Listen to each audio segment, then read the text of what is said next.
Amateurs de belles carrosseries, de techniques avant-gardistes ou même néophytes mais souhaitant en savoir plus, bienvenue dans Rétro Auto. Tous les 15 du mois, découvrez un nouvel épisode décortiquant un modèle en particulier. Et aujourd'hui, nous allons nous attarder sur la Dodge Viper.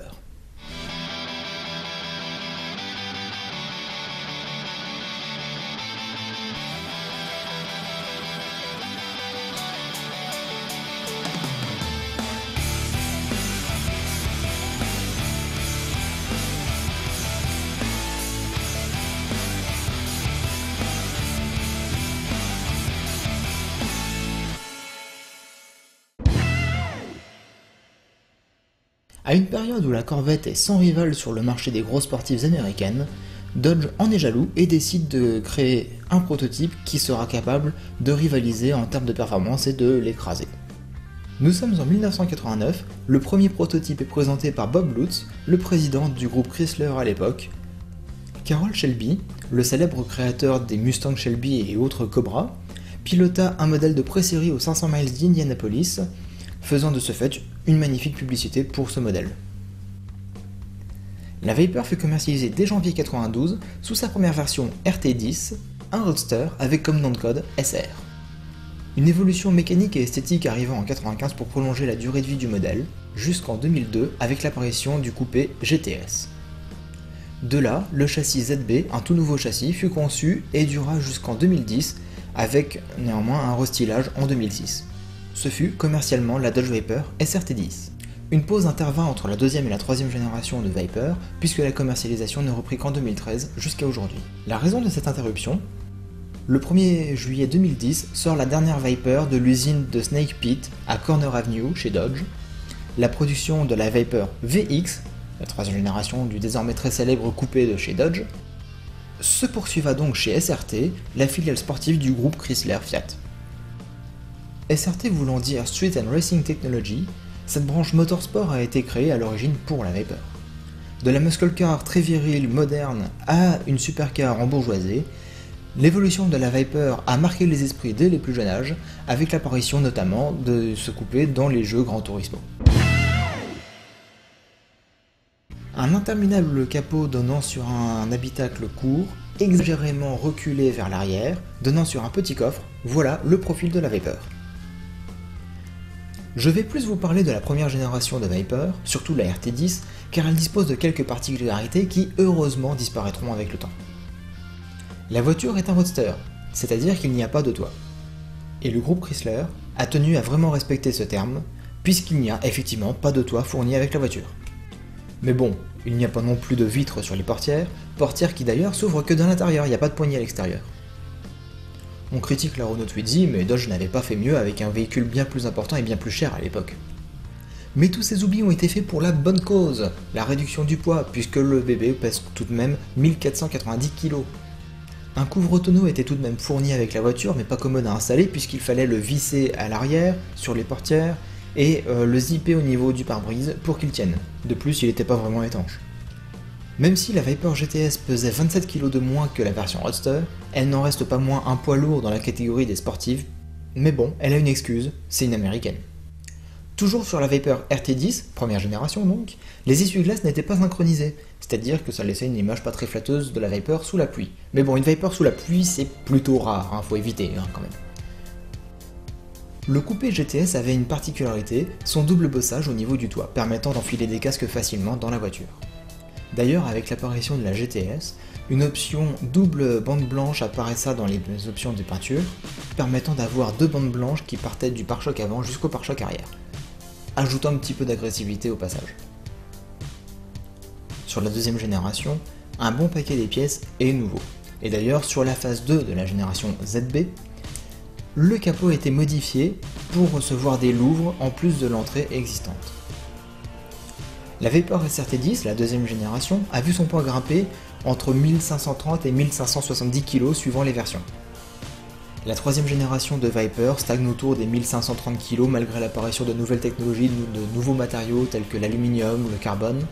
Heureusement que les versions compétition ont vu leur poids baisser à 1295 kg pour respecter le règlement. Le concept de la Viper est plutôt simple, fixer deux sièges sur un moteur extrêmement puissant. Le moteur est installé entre deux longerons rectangulaires qui rétrécissent au fur et à mesure qu'on se dirige vers l'arrière. Pour le train arrière, les longerons s'écartent et viennent encercler une cage comprenant la suspension, le réservoir, une roue de secours, la batterie et puis le coffre, puisque la batterie se trouve délocalisée vers l'arrière du véhicule. Répartition des masses.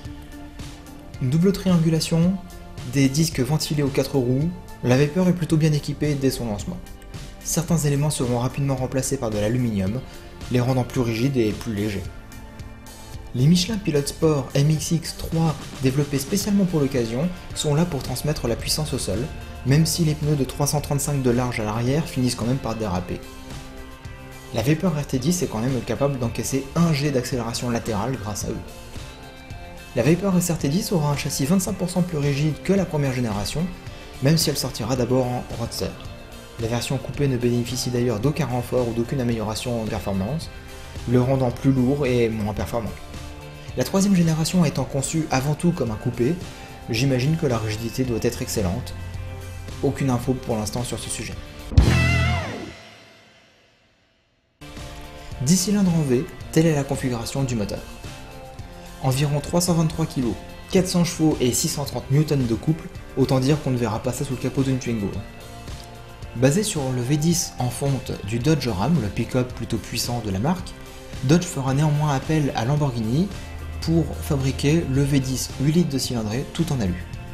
Avec une relocalisation des sorties d'échappement vers l'arrière au lieu d'être sous les bas de caisse, la puissance augmentera à 415 chevaux.